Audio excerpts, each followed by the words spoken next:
Bonjour et bienvenue dans le podcast de Simone et les philosophes. Je m'appelle Peggy Havet et pour la seconde saison de ce podcast, je vous propose chaque mercredi de revisiter un sujet ou une œuvre philosophique avec un regard féministe. Aujourd'hui, aussi étrange que ça puisse paraître, je vous invite à découvrir ou redécouvrir un philosophe allemand du XVIIIe siècle, Emmanuel Kant. Mais comme vous vous en doutez, je vous propose de le faire en partant d'un sujet qui pourrait vous intéresser si vous écoutez ce podcast, la condition féminine vue par Kant, et en quoi ça peut nous apporter quelque chose de le lire.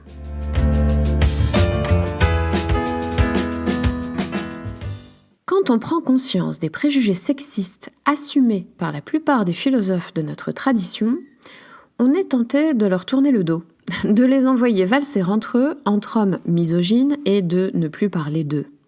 En tout cas, je vous l'avoue, moi, ça m'a tenté, et j'ai été rassurée de découvrir que cette tentation était partagée par de nombreuses femmes philosophes et non philosophes, qui éprouvaient la même désillusion dans tel ou tel domaine, et qui ont le même désir de passer à autre chose après des années de bons et loyaux services rendus à l'histoire de la pensée patriarcale. Mais je suis convaincue que ce n'est pas non plus seulement en ajoutant des femmes philosophes dans les programmes, dans les médias et même dans ce podcast qu'on passera à autre chose. Bien sûr, c'est absolument nécessaire et nous sommes de plus en plus nombreuses et nombreux à nous y atteler. Mais il me semble aussi que passer à autre chose, c'est s'attaquer à une frontière qui structure la façon dont on enseigne les philosophes, à savoir la frontière où l'on trie ce qui, dans leurs ouvrages, serait majeur et ce qui serait mineur. C'est cette frontière où l'on trie entre ceux de leurs textes qui méritent d'être sérieusement travaillés d'une part, et ceux qui ne le méritent pas parce qu'ils traiteraient de sujets qu'on regarde comme anecdotiques, futiles, sans intérêt, par exemple lorsqu'ils traitent de la condition féminine. Et je vous renvoie à l'épisode précédent sur la futilité et sur sa fonction normative dans ce tri entre ce qu'on regarde comme important et ce qu'on laisse de côté, notamment dans la transmission de la culture. Or, passer à autre chose, porter un regard féministe et émancipateur, c'est rendre visible ce qui a été occulté au titre de sujet mineur. C'est donc aussi compléter la vision partielle qu'on a fabriquée de ces philosophes pour en faire des incarnations abstraites, des icônes de la rationalité neutre et universelle. En fait, à mon avis, plutôt que de les envoyer aux oubliettes, on gagnerait à nous intéresser à ce qu'ils ont pu écrire, notamment sur la différence des sexes. Aussi désagréable que ça puisse être parfois, il me semble qu'il vaut mieux comprendre que continuer à refouler. C'est avec cette conviction donc que j'aimerais vous montrer qu'il peut y avoir un intérêt et même un intérêt majeur à lire et enseigner Kant à partir de ses textes sur les femmes. Vous me direz pourquoi Kant et pas un autre, Platon, Aristote, Descartes, Hegel, enfin voilà, tous ces noms illustres d'icônes de la rationalité abstraite. Je n'exclus pas de traiter un jour un autre auteur de la même façon, mais j'ai choisi de commencer par Kant pour des raisons tout à fait personnelles. Tout simplement parce que c'est le philosophe dont la lecture m'a le plus stimulée quand j'avais 17 ans, et c'est ce qui m'a fait choisir les études de philosophie. Alors, c'est anecdotique, mais comme j'essaie dans ce podcast de partager avec vous ma perspective singulière, je me suis posé la question suivante. Est-ce que la lecture de Kant m'aurait autant intéressée si j'en avais lu ces passages sur les femmes, et pas seulement les passages de la critique de la raison pure, comme on le fait habituellement? Et ma réponse est oui, et peut-être même davantage. Je pense que si j'avais eu 3-4 heures pour lire les textes que je vais évoquer avec vous, a fortiori avec un cours pour m'accompagner, je pense que ça aurait changé beaucoup de choses dans ma vie. Et dans cet épisode, je vais vous raconter pourquoi je pense que j'aurais pu devenir féministe plus vite, plus tôt, et dans de meilleures conditions, grâce à Kant.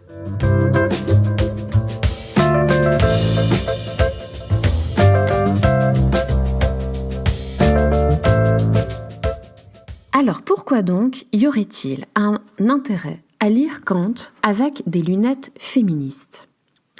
D'abord, je vais peut-être vous surprendre, mais il me semble que les textes de Kant sur les femmes nous offrent un mode d'emploi du patriarcat utile et complet. À la différence d'autres philosophes qui se contentent de quelques remarques sexistes, ironiques et méprisantes, Kant cherche à être assez exhaustif sur les femmes. Il fournit un panorama structuré des attentes patriarcales à l'égard des femmes. Alors peut-être que vous vous dites, c'est impossible, les choses ont nécessairement changé depuis le XVIIIe siècle, donc ça n'a plus grand intérêt pour nous, c'est désuet. Mais justement, ce que la lecture de ces textes nous enseigne, c'est que non.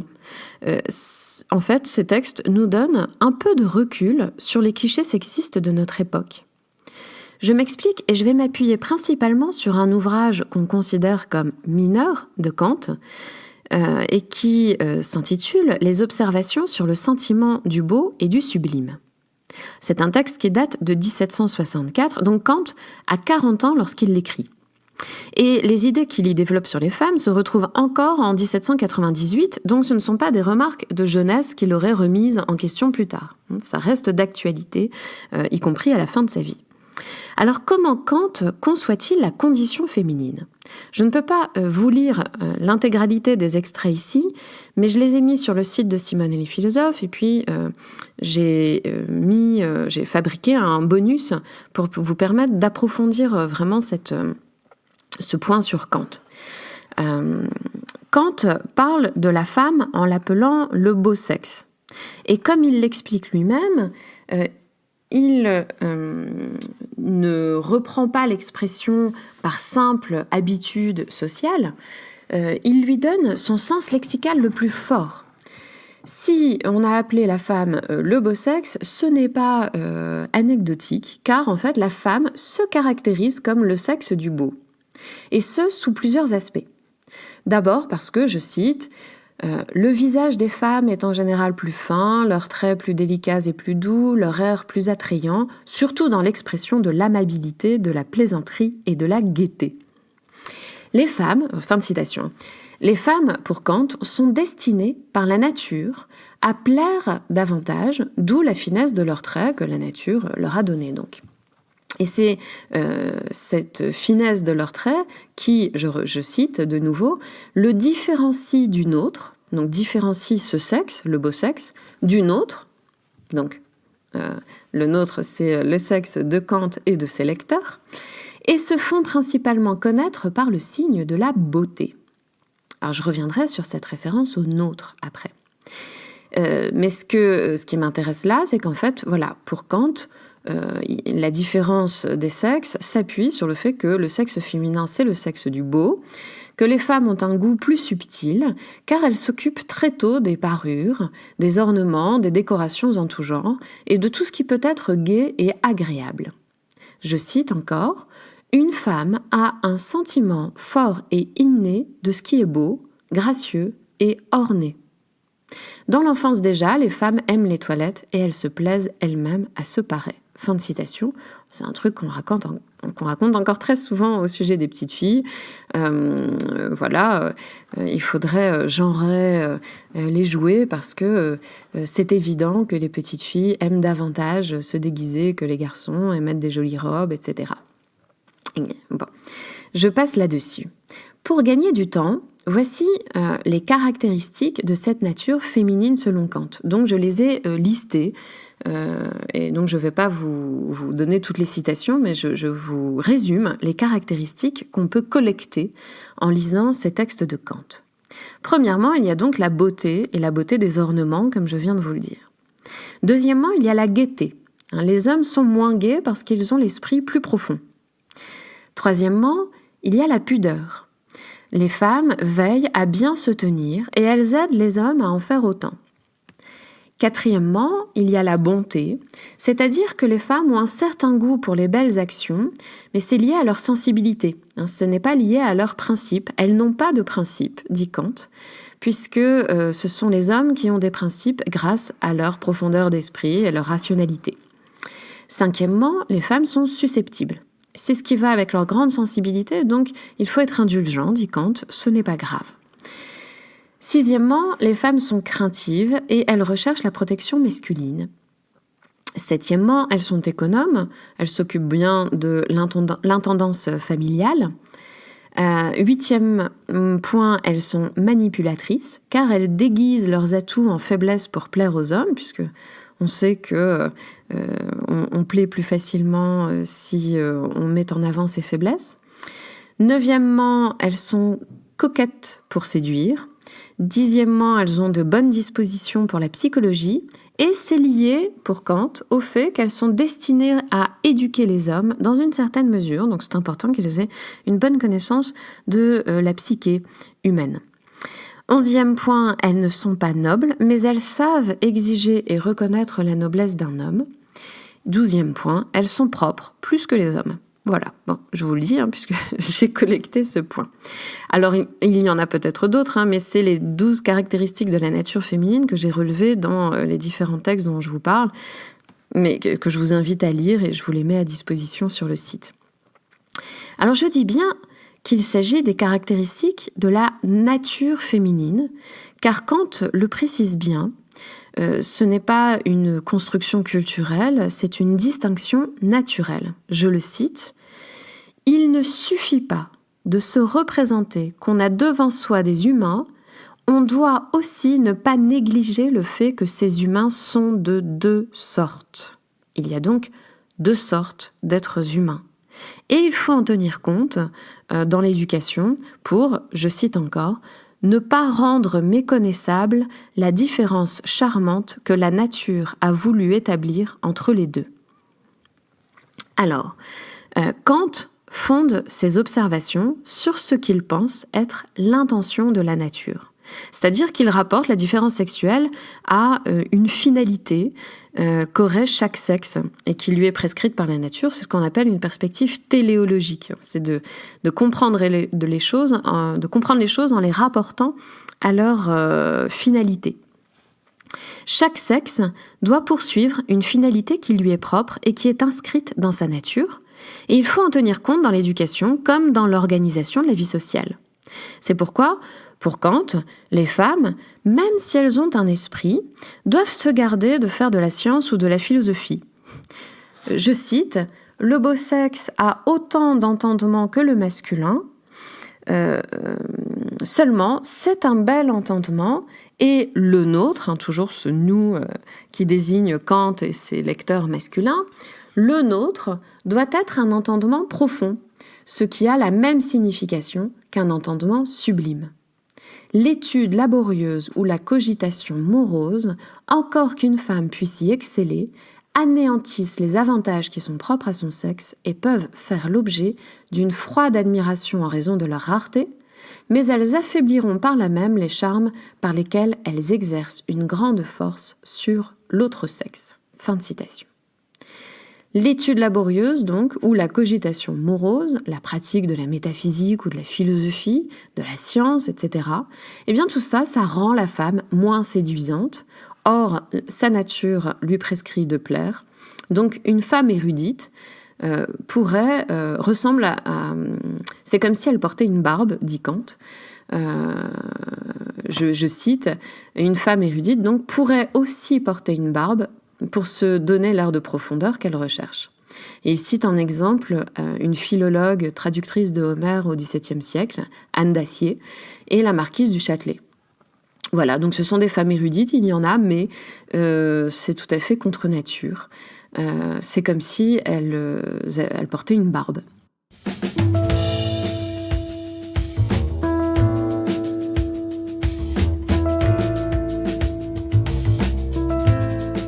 Alors vous me direz, Kant, là, clairement, il tient des propos qui ne sont que de vieux poncifs sexistes, et toi, Simone, tu dis qu'on gagnerait à les lire et à les étudier. On ne va quand même pas assumer les jeunes avec ces vieilles idées sans intérêt. Eh bien si, au contraire, je trouve que si on ne lit pas ces textes, c'est qu'on ne se met pas en capacité de les discuter. Si on ne les regarde pas en face, si on ne rattache pas nos idées contemporaines à leur histoire, et y compris les idées contemporaines avec lesquelles nous ne sommes pas d'accord, eh bien on continue à les refouler. Et donc on continue à se laisser conduire confusément par elle. Et on aura raison alors de dire que la philosophie ne sert à rien. Je suis convaincue que si on lit ces textes dès le plus jeune âge, eh bien déjà on peut trouver Kant plus humain, car aussi génial soit-il, eh bien il est aux prises, comme tout le monde, avec des idées toutes faites, et il n'y a peut-être pas de mal à souligner ça. Et surtout, eh bien, moi, en ce qui me concerne, en tout cas, je pense que j'aurais eu moins de stupéfaction, moins de sidération, lorsque, dans ma vie quotidienne, je subissais ces clichés sans avoir de lunettes pour les comprendre et les identifier. J'avais tellement foi en l'illusion d'une neutralité rationnelle, d'une égalité des esprits, qui pour moi allait de soi et qui en plus était d'autant plus importante à mes yeux qu'elle compensait l'inégalité sociale et économique que je connaissais bien. Voilà, je me disais, même si sur le plan matériel et social, il y a des différences et des injustices scandaleuses, malgré tout, il nous reste à chacun et chacune une capacité de penser qui nous permet de vivre et d'avancer dans la vie et d'essayer de nous émanciper le plus possible, en tout cas, des inégalités sociales et économiques. Et j'étais tellement convaincue de cela que j'étais naïve et stupéfaite lorsque je découvrais les attentes qu'on projette sur les femmes. Avec ces textes de Kant, eh bien, j'aurais mieux compris ce que je découvrais. Par exemple, que pour être féminine, on attendait des jeunes filles qu'elles se taisent, que surtout elles ne tiennent pas de propos compliqués. J'aurais compris pourquoi on attend des filles qu'elles sourient et qu'elles apportent la légèreté et la gaieté davantage que les garçons, etc. Tout ce que Kant attribue à la nature féminine forme une structure archétypique des discriminations de genre et des pressions sociales que subissent les femmes. Et ça permet donc, à mon avis, de les reconnaître, de les comprendre, de leur donner une histoire. Bien sûr, c'est important, non pas pour leur donner crédit, mais pour se mettre en capacité de les expliciter, d'en analyser les présupposés implicites, d'en repérer les incohérences et d'observer les pratiques sociales dans lesquelles elles sont encore présentes. Alors, c'est-à-dire que, en fait, ça nous permet de philosopher d'une manière qui soit émancipatrice, au lieu de nous en tenir à un enseignement de la philosophie qui occulte et du même coup protège les normes patriarcales. Alors, on me dira peut-être que ce sont là des observations, que ce ne sont pas là des conceptions philosophiques que Kant avait développées, et que donc on ne fait pas de la philosophie en lisant ces observations sur les femmes que Kant nous laisse. Que donc il parle des femmes sans en faire un sujet philosophique. Eh bien justement si. Et pour preuve, il exprime très bien dans l'anthropologie d'un point de vue pragmatique, donc un texte tardif, que la femme est un sujet philosophique important. Il y écrit, je cite, « La nature particulière de la femme est objet d'étude pour le philosophe bien plus que celle de l'homme, car la civilisation ne produit pas ses qualités féminines, mais elle leur donne l'occasion de se développer et, dans ces conditions, de s'ouvrir à la connaissance. » Alors, qu'est-ce qu'il veut dire ici ? Il veut dire qu'en fait, dans un état antérieur à la civilisation, on ne pourrait pas observer toutes ces caractéristiques féminines, puisque c'est bien la culture qui produit les accessoires et l'éducation requis pour le charme, la séduction, la pudeur, l'hospitalité, etc. Tout ce qu'il décrit comme étant des caractéristiques féminines. Et que par conséquent, eh bien, la compréhension de l'être humain gagne à prendre la femme pour objet, d'après le propos de Kant, puisqu'on y repère l'impact majeur de la culture. Et Kant va plus loin, je cite, « Dans le progrès de la civilisation, la supériorité d'un élément doit s'établir de façon hétérogène. L'homme doit être supérieur à la femme par la force corporelle et le courage, la femme par la faculté naturelle de se soumettre à l'inclination que l'homme a pour elle. » Eh bien, quand on lit ça, on comprend que non seulement la femme est un sujet anthropologique et philosophique à part entière qui nous permet d'envisager l'écart entre le naturel et le culturel, d'une certaine façon, mais qu'elle l'est relativement à une vision qui hiérarchise les êtres humains en subordonnant les femmes aux hommes. C'est-à-dire que les femmes sont un sujet philosophique à part entière, mais qu'elles ne sont pensées que dans une pensée classificatrice et hiérarchisante. Et bien là encore, j'ai l'impression que j'aurais gagné un certain nombre d'années si on m'avait fait lire ce texte durant ma scolarité.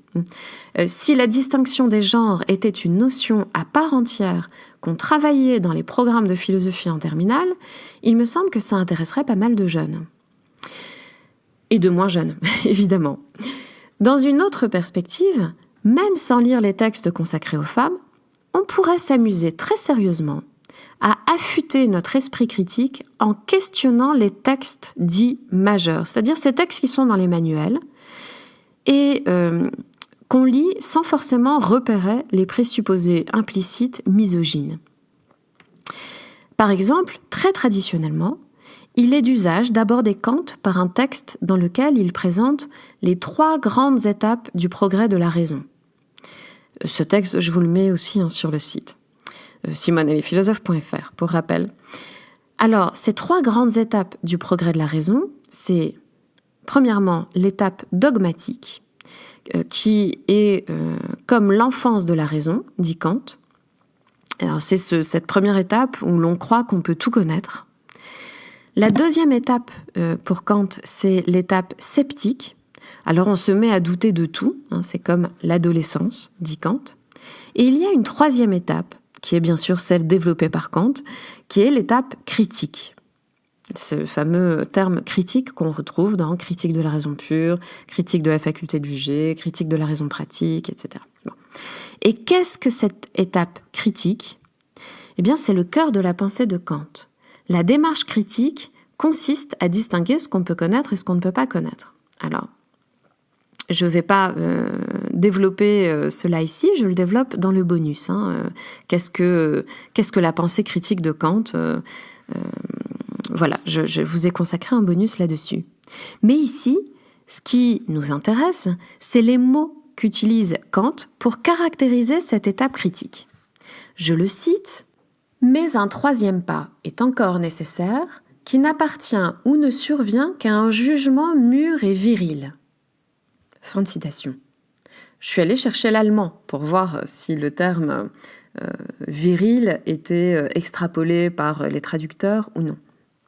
Eh bien non, l'expression allemande dit « der gereiften und männlichen Urteilskraft », c'est-à-dire une faculté de juger mûre et männlich signifie bien masculin, viril, non pas humain, qui serait alors menschlich, mais de sexe masculin.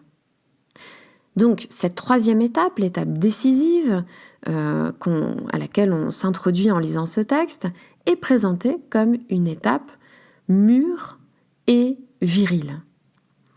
Au lieu de passer sur cette expression, au lieu de la traiter comme une expression mineure sur laquelle on ne s'arrête pas, on pourrait au contraire s'en servir pour penser 2 caractéristiques principales de l'autorité patriarcale, la hiérarchisation par l'âge et la virilité. Il faudrait aussi y ajouter le fait d'être blanc, puis cultivé, pour avoir tous les atours de la domination intellectuelle, et c'est possible d'ailleurs en nous appuyant sur d'autres textes de Kant dont je ne parlerai pas ici pour limiter mon propos et le format de ce podcast. Mais ça va ensemble. Ici, dans ce texte, on comprend que la raison universelle dont parle Kant est en réalité la raison mûre et virile. Qu'ainsi, lorsqu'il dit « nous », comme dans les textes que je citais tout à l'heure, Kant s'adresse aux autres hommes et non aux femmes. Donc moi, qui ai un utérus, je comprends, si on s'arrête là-dessus, je comprends que je ne suis pas incluse dans la discussion et que je peux déconstruire cela plutôt que de ne pas m'y arrêter et de jouer à être un sujet philosophe neutre universel comme un autre. On comprend alors, en fait, que Kant pratique ici quelque chose que font tous les philosophes de la tradition, à savoir ce que la philosophe Françoise Collin appelle la neutralisation du sujet philosophique. C'est-à-dire que ces philosophes identifient le sujet philosophique à un sujet masculin qu'ils font passer pour neutre. Et j'aurais senti alors ce que je comprendrai grâce à Simone de Beauvoir plus tard, j'aurais senti que le nous des philosophes est un nous qui se pose en s'opposant à une altérité fondamentale, celle de ce que Kant appelle le beau sexe.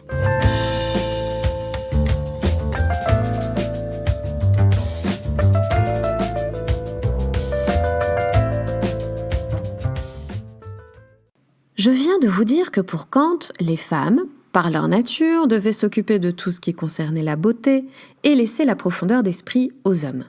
Et que très logiquement, lorsque Kant philosophe en disant « nous », il s'adresse aux hommes. Et pourtant, en allant plus loin dans notre enquête, et c'est la dernière étape du parcours que je vous propose, on pourra trouver quelque chose qui ressemble à une contradiction et qui fournit une analyse, à mon avis, très utile aux femmes pour comprendre ce qu'on appelle souvent le syndrome de l'imposteur. En effet, dans un texte qui est fréquemment étudié et qui s'appelle « Qu'est-ce que les Lumières ?», alors je vous mets un lien sur le site vers une traduction disponible en ligne. Dans ce texte, Kant formule ce qui est pour lui la devise qui définit l'esprit des Lumières. Il la formule ainsi « Aie le courage de te servir de ton propre entendement ». Avoir le courage de se servir de son propre esprit, c'est donc être autonome. Or, souligne Kant, c'est rare et c'est très difficile d'avoir le courage de se servir de son propre entendement. Pourquoi est-ce donc si difficile et rare ? Alors, bien, Kant souligne 2 facteurs principaux, la paresse et le manque d'audace. Par paresse et par manque d'audace, nous aimons nous en remettre à la pensée de quelqu'un d'autre plutôt que de penser par soi-même. Nous avons tendance à être intellectuellement passifs et à désirer que les autres pensent à notre place. Mais Kant ajoute un peu plus loin un détail qui complexifie l'analyse et qui, à mon avis, peut avoir un grand intérêt pour nous. Il dit que la plupart des hommes, et toutes les femmes sans exception, l'expression qu'il utilise c'est « le beau sexe tout entier », donc la plupart des hommes et toutes les femmes sans exception n'ont pas ce courage. Mais si les femmes ne parviennent pas à penser par elles-mêmes, ce n'est pas par nature, dans l'explication qu'il donne, c'est parce qu'elles sont soumises à des personnes qui ont le pouvoir et qui veulent les abêtir. Alors c'est le terme du passage traduit, l'abêtissement. Voilà, il comprend en fait les rapports de domination comme des rapports d'abêtissement. Kant pointe du doigt la domination sociale qu'elles subissent et sur laquelle il porte un regard en fait très perspicace, que je résume ainsi. Dominer, c'est décourager les gens de penser par eux-mêmes. Dominer, c'est stimuler la peur d'avoir une pensée autonome et y voir même une imposture. Ainsi, à force d'être dominé, on renonce à rechercher cette autonomie et on trouve finalement la dépendance confortable. En fait, en poussant un peu l'analyse, Kant fournit une clé pour comprendre les complexes de nombreuses femmes face à leurs idées et à leurs paroles. La société patriarcale fabrique leur hétéronomie, c'est-à-dire qu'elle les conditionne par le biais, par exemple, de cette pratique omniprésente de ce qu'on appelle aujourd'hui le mansplaining. Elle les conditionne à s'en remettre à l'esprit masculin, censé être plus rationnel, plus vif, plus exact, plus inventif, plus sage. Dans cette société, les femmes sont désapprouvées lorsqu'elles ont des élans d'expression intellectuelle. Elles sont souvent décrédibilisées. C'est une pratique très courante.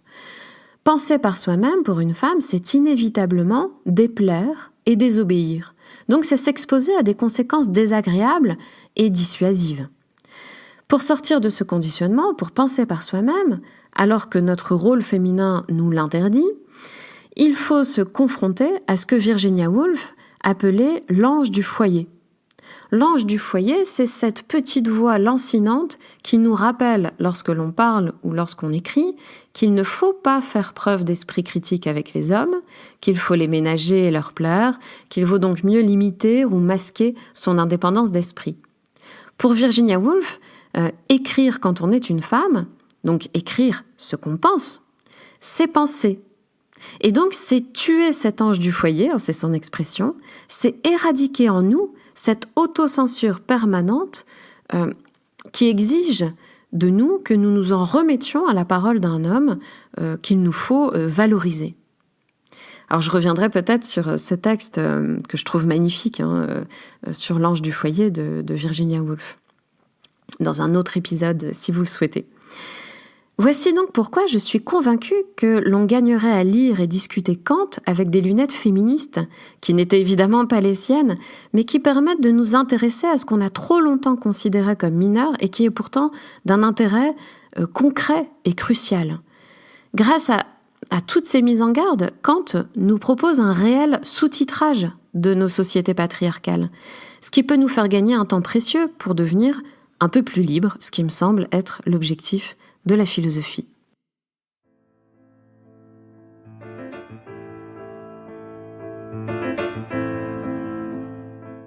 J'espère que cet épisode vous a plu et si c'est le cas, dites-le moi avec des étoiles, un message et ou un partage sur les réseaux sociaux. Et si vous n'avez peur de rien, si vous voulez aller plus loin, eh bien ça se passe sur simoneetlesphilosophes.fr. Il suffit de vous abonner au club de Simone et vous trouverez de quoi approfondir votre curiosité philosophique et féministe.